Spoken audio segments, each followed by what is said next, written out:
Bagong-bagong balita, 5 menor de edad ang kabilang po sa 10 nasagip sa umano'y mga pugad ng online kalaswaan sa Quezon Province. Ang operasyon ng prostitution din para daw sa isang website na may mga kliyenteng foreigner. May ulat on the spot si June Veneracion.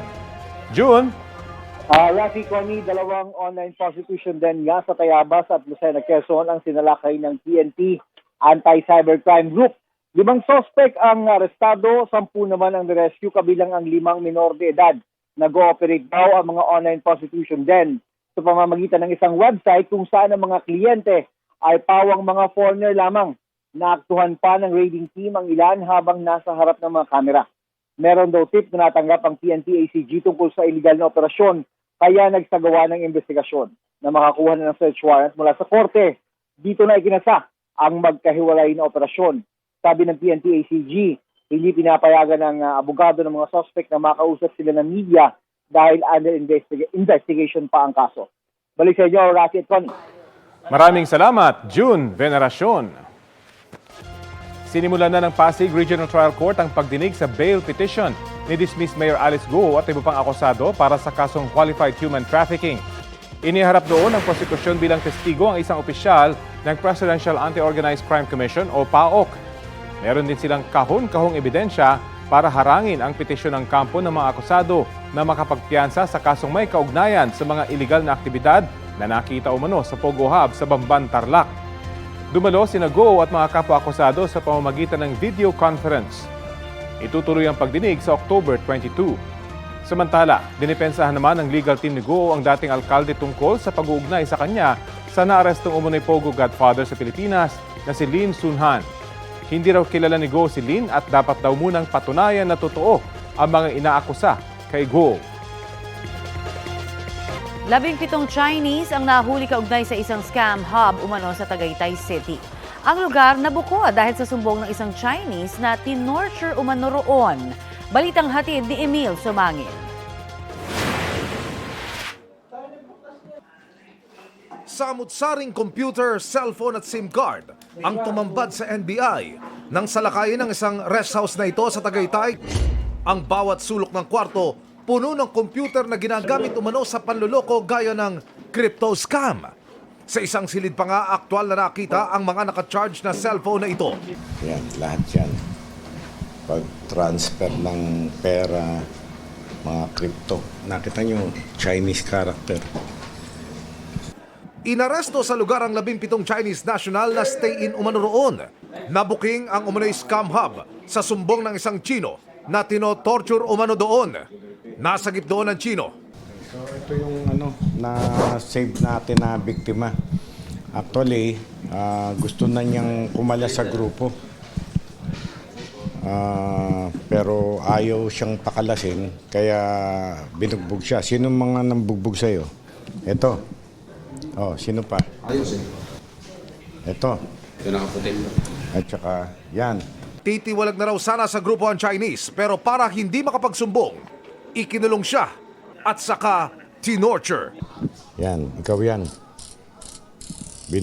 Binubugbog kinukuryente. Dinala sa NBI VTech ang mga Chinese na sasailalim sa inquest sa kasong paglabag sa Cybercrime Prevention Act. Sinubukan naming kunin ang kanilang panig pero tumanggi sila. Kinumpis ka rin ang mga computer at cellphone na sasailalim sa pagsusuri.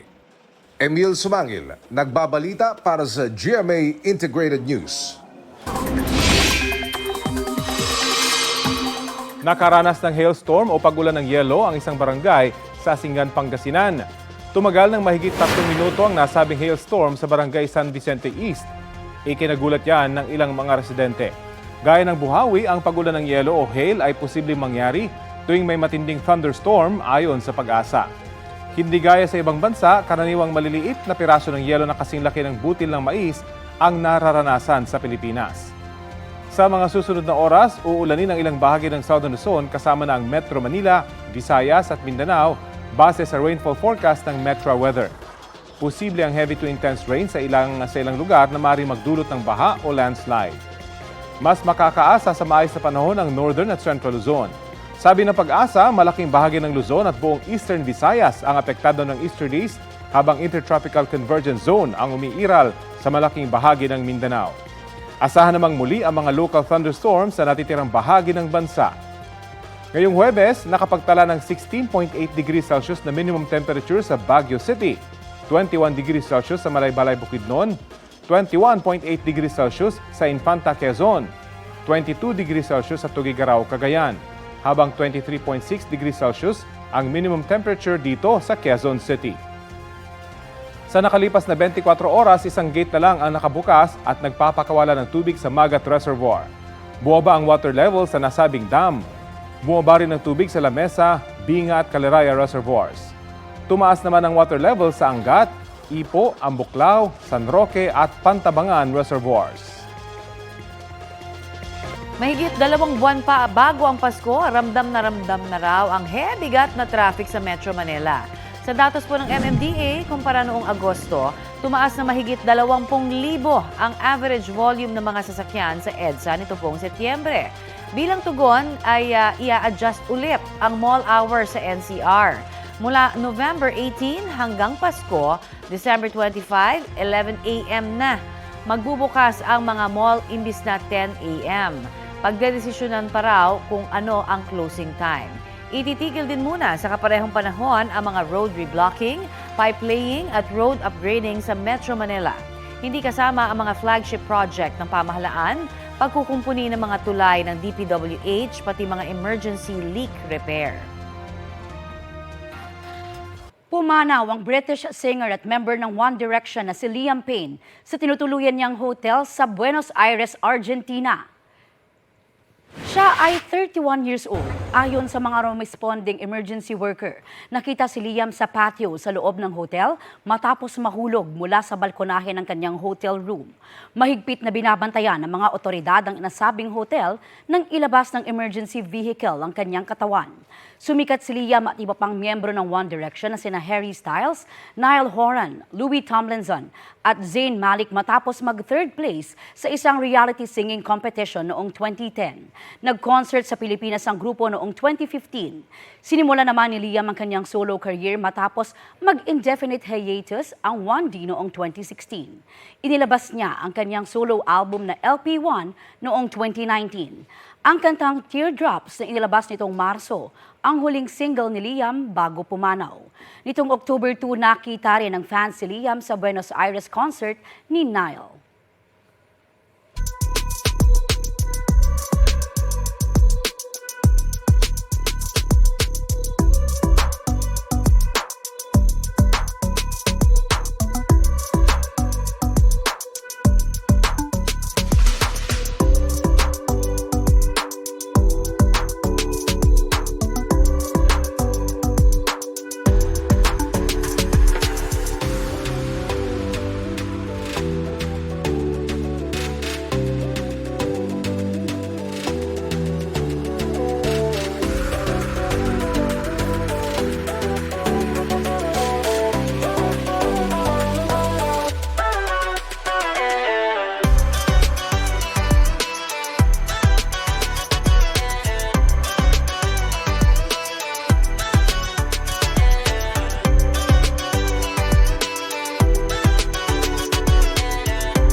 Kapuso, para sa mga maiinit na balita, mag-subscribe sa GMA Integrated News sa YouTube.